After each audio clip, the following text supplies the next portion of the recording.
So, hi everyone. In this particular class, we'll talk about the syllabus deconstruction of contemporary legal developments.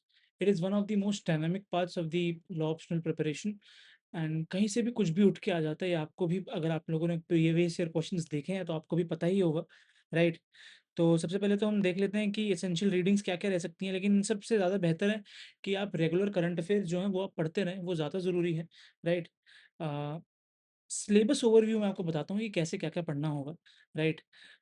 सबसे पहली बात तो जो PIL का पूरा कॉन्सेप्ट है, राइट? वो किस तरीके से बना है और फॉर्मूलेट हुआ है, वो हमें समझना पड़ेगा। लोकस स्टैंडर्ड का क्या कॉन्सेप्ट है? लोकस स्टैंडर्ड किस तरीके से वो रिट्स में होते हैं, रिट्स में होते हैं, ये भी मुझे बताइए आप ज़रा कमेंट्स में, राइट? बहुत इंपॉर्टेंट है, राइट? किस तरीके से मैंडेमस और मिसयूज़ कंट्रोल को यूज़ किया जाता है, आरटीआई का कॉन्सेप्ट किस तरीके से इवॉल्व हुआ है, आरटीआई एक्ट में क्या-क्या लिखा गया है, उसके इंपॉर्टेंट सेक्शंस और रीसेंट जजमेंट्स, राइट? हमें पढ़नी पड़ेंगी of course. Trial by media किस तरीके से होता है, किस तरीके से कोर्ट और मीडिया के बीच में जो ढाँचा है वो धीरे-धीरे डिमिनिश होता रहता है कुछ-कुछ केसेज़ में, हमें वो समझना पड़ेगा, राइट? अभी रीसेंट एग्ज़ाम्पल्स भी बहुत सारे हैं, जहाँ जहाँ भी रिसेंटली एक वाइफ़ जो अक्यूज़्ड है, उसने अपने फियांसे को धक्का देके मार दिया। ये एलिजिड है वैसे, पर इसका मीडिया ट्रायल बहुत लंबे समय तक चला है कि मेन्स राइट्स और वुमेन राइट्स में क्या-क्या डिफ़रेंस है, हमें वो पढ़ना पड़ेगा। Apart from that, the other module is in respect to tech, IP and markets, right? IPR के कॉन्सेप्ट्स क्या-क्या हैं, किस तरीके से जीआईज़ और पेटेंट्स और ट्रेडमार्क्स और कॉपीराइट्स का इवॉल्वमेंट हुआ है, वो पढ़ना है। IT law, cyber law, digital records concept किस तरीके से इवॉल्व हुआ है, हमें वो पता होना चाहिए। कॉम्पिटिशन लॉ और अब्यूज़ ऑफ डोमिनेंस और आईपी इंटरफेस किस तरीके से इंटर रिलेटेड है, वो हमें देखना पड़ेगा। Third is we talk about the environmental law and ADR, Lok Adalat किस तरीके से डिस्प्यूट कम किए जाते हैं, हमें ये समझना पड़ेगा, राइट? एनवायरमेंटल स्टैट्यूट्स किस तरीके से international plus national environmental law evolve हुआ है, हमें ये समझना पड़ेगा, राइट? स्टॉकहोम कन्वेंशन से लेके forest right act, forest forest conservation act, timber के जो राइट्स थे, राइट? क्या कौन से प्रोड्यूस माइनर फॉरेस्ट प्रोड्यूस है, कौन से नहीं है, ये हमें समझना पड़ेगा, right? Answer writing case law के बिना तो इसमें हो ही नहीं सकती है, इस बात का आप लोग ध्यान दीजिएगा, राइट? नेक्स्ट, पीआईएल क्या होती है, हमें ये समझना पड़ेगा। पहली बात तो पीआईएल जो ट्रेडिशनल लोकस स्टैंडर्ड का प्रिंसिपल है, राइट? उसे डिमिनिश करके आगे बढ़ी है, ठीक है? पब्लिक स्पिरिटेड लिटिगेशन होती है। पीआईएल और पब्लिसिटी इंटरेस्ट लिटिगेशन का फ़र्क क्या है? हमें ये समझना पड़ेगा इस चीज़ में घुसने से पहले, राइट? आर्टिकल 32 226 का क्या कॉन्सेप्ट है? कोर आइडियाज़ क्या-क्या हैं?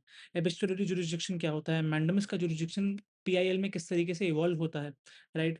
Court supervision and executive compliance क्या होती है? हमें ये समझना पड़ेगा, राइट?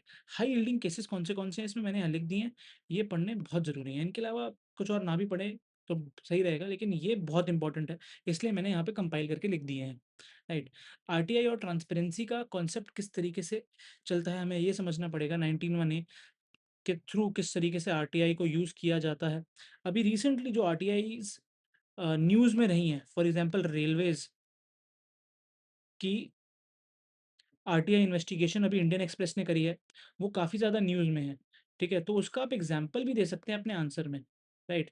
रीसेंट एग्ज़ाम्पल काफ़ी प्रभावित करते हैं एग्ज़ामिनर्स को, राइट? राइट, आरटीआई के केस कौन से हैं, ये सारे, there is no other chance, आपको पढ़ने ही हैं। कुछ-कुछ के तो आप पैरा भी रटिए, राइट? आरटीआई के केसेस की या कुछ होगा तो मैं आपको एक ऑफ कोर्स डिटेल्ड एक्सप्लेनेशंस के साथ-साथ भी केसेस बता दूँगा, राइट? एग्ज़ाम का फ़ोकस क्या-क्या रहेगा, मैंने आपको यहाँ बता दिया है, right? Next, intellectual property rights क्या होते हैं, हमें पहले ये समझना पड़ेगा, राइट? कुछ-कुछ चीज़ें, कुछ-कुछ लोग अपने दिमाग से चीज़ें बनाते हैं, राइट? और वो जो चीज़ें इंटेलेक्चुअली बनाई जाती हैं, वो एक इंसान की प्रॉपर्टी बन जाती है, राइट? तो वो क्या-क्या प्रोटेक्ट करता है, हमें ये देखना पड़ेगा, right? They are the creations of mind, remember that. They are what? The creations of mind. Always remember that. Then what are the different types of it? Right? Copyright, patents, trademarks किस तरीके से evolve होते हैं, हमें ये समझना पड़ेगा, right? International prospects क्या-क्या हैं, हमें वो देखने पड़ेंगे। एआई जनरेटेड कंटेंट में किस तरीके से इंटेलेक्चुअल प्रॉपर्टी राइट्स का इंटररिलेशन क्रिएट होता है, that is also a very important prospect to be to be read about, और इसके रिलेटेड में क्वेश्चन पक्का आएगा आने वाले सालों में, ये मेरी गारंटी है। क्योंकि इतना ज़्यादा एआई हो रखा है और बहुत ज़रूरी भी है। अगर हम एआई के बारे में नहीं पढ़ेंगे, किस तरीके से उसका कंटेंट रेगुलेट हो रहा है, तो एज़ लॉ स्टूडेंट्स हमारे लिए हमारी ही दिक्कत है ये, right? Then IT law and cyber law, very important to dwell upon, right? The Information and Technology Act 2000 validates electronic records, e-signatures, e-commerce and digital governance. किस तरीके से ये इवॉल्व हुई हैं, हमें ये समझना पड़ेगा, राइट?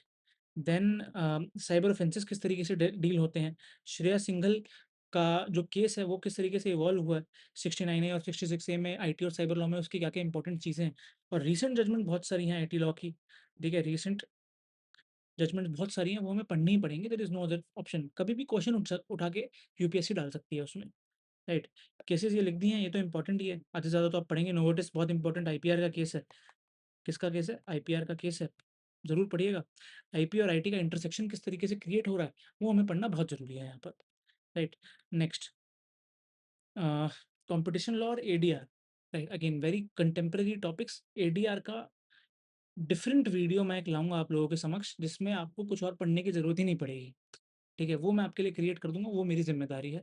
कॉम्पिटिशन लॉ का भी मैं लेके आऊँगा, फॉर फॉर रियल लेके आऊँगा, और ऑब्वियसली सून इनफ लेके आऊँगा। उसके पहले हम दोनों में पढ़ना क्या-क्या है, हम ये देख लेते हैं, ठीक है? अ, कॉम्पिटिशन लॉ किस तरीके से कंज्यूमर वेलफेयर, मार्केट एक्सेस और healthy rivalry between different companies create करता है, हमें ये समझना बहुत ज़रूरी है। किस तरीके से एंटी ट्रस्ट के प्रिंसिपल्स इन्वॉल्वड होते हैं। सेक्शन 5 ऑफ कॉम्पिटिशन एक्ट बहुत इंपॉर्टेंट हो जाता है यहाँ पर, ठीक है? और सेक्शन 4 भी इंपॉर्टेंट हो जाता है, जो मैंने यहाँ लिखे हैं। ये सारे सेक्शंस मैंने लिखे हैं। अब्यूज़ ऑफ डोमिनेंस किस तरीके से होती है, सेक्शन 3-5 किस तरीके से रीज़नेबल स्टेप्स प्रोवाइड करता है to protect the intellectual property. It is very important to understand that as well. ADR includes arbitration, conciliation and mediation, Lok Adalat and court annex settlement process. इसमें ग्राम सभा भी हम एक तरीके से इंक्लूड कर सकते हैं, राइट? वो एडिशनल नहीं होती, उसमें क्रिमिनल और सिविल दोनों इंक्लूड होते हैं, लेकिन कभी-कभी ग्राम सभा से भी क्या पता क्वेश्चन आ जाए, राइट? तो इस बात का आप लोग ध्यान रखिएगा, राइट? प्रोस्पेक्ट्स क्या-क्या है, फास्टर डिस्पोज़ल किस तरीके से होता है, एडवर्सरियल स्ट्रेन का इन्वॉल्वमेंट किस तरीके से के होता है, और ऑनलाइन डिस्प्यूट रेज़ोल्यूशन का जो पोस्ट पोस्ट कोविड सिलसिला शुरू हुआ है, पोस्ट कोविड इसका सिलसिला शुरू हुआ है, वो किस तरीके से होता है, हमें वो समझना पड़ेगा, right?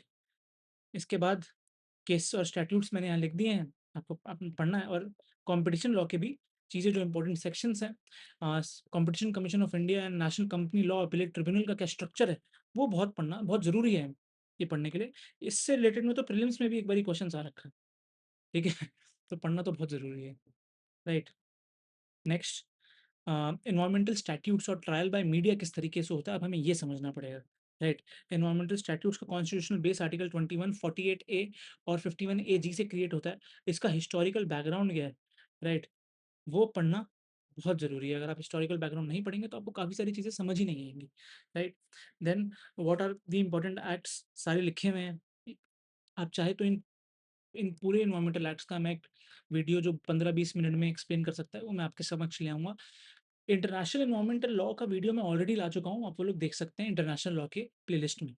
Then trial by media किस तरीके से होता है, मैंने ऑलरेडी इंट्रो में एक्सप्लेन कर दिया है, ठीक है? इसके अंदर आपको क्या-क्या पढ़ना है, मैंने यहाँ लिख दिया है कि बैलेंस किस तरीके से क्रिएट होना चाहिए आर्टिकल 19(1)(a) प्रेस फ्रीडम और आर्टिकल 21 फेयर ट्रायल में, राइट? वो एक बहुत इंपॉर्टेंट बैलेंस है जो कोर्ट को बनाना चाहिए, जो कभी बनता है, कभी नहीं बनता है, ठीक है? हमारा देश सद्भावनाओं का देश है, यहाँ पे कुछ भी हो जाता है, ठीक है? मीडिया के केस कौन से पढ़ने हैं और एनवायरमेंटल केस कौन से पढ़ने हैं, ये लिख दिए हैं मैंने। इनको आप छोड़ के नहीं जा सकते, you don't have any option, right? Next, answer किस तरीके से लिखना है, राइट? अम, एग्ज़ाम्पल्स दे रहा हूँ, आपकी अपनी टेक्निक्स भी हो सकती हैं इसमें। We have to start with a constitutional और statutory source, of course, if you can, it is a very good intro, right? और a stat if you can, right? Purpose क्या है उस डॉक्ट्राइन का, उसके पीछे एक फिलॉसॉफिकल प्रेजेंस क्या है, हमें वो ये तभी कॉन्सेप्ट क्लियर करना है इस विषय में बहुत ज़रूरी है, राइट? जो 2 केसेज़ हैं, एक रिफॉर्म पॉइंट है, वो किस तरीके से लिमिटेशन और रिफॉर्म में बन जाता है, वो हमें समझना बहुत ज़रूरी है, राइट? क्लोज़ बाय लिंकिंग उन सब की कैसे होगी, वो हमें समझना बहुत ज़रूरी है इसके समक्ष, राइट? वन लाइनर पोज़ीशंस यहाँ लिखी हुई हैं, बहुत इंपॉर्टेंट है, राइट? ये सारा लिखा गया है। मेमोरी लिस्ट में यहाँ पे ये सारी चीज़ें मैंने क्रिएट कर दी है। एसपी गुप्ता तो अपना जजेस का केस है। ठीक है? तो आप कमेंट में लिखिए जजेस का केस इस जो मैंने भी टॉपिक्स बताए, उसमें कैसे रिलेवेंट है, रेलेवेंसी क्या है? ठीक है, रेलेवेंसी क्या-क्या है? वो आप मुझे बता सकते हैं कमेंट सेक्शन में। बाकी 5:26 पीएम हो रहे हैं, नहीं सॉरी 9:41 एएम हो रहे हैं और गुड मॉर्निंग टू एवरीवन। अगर आप सुबह देख रहे हैं, शाम को देख रहे हैं तो गुड इवनिंग, रात को देख रहे हैं तो गुड नाइट। Bye bye.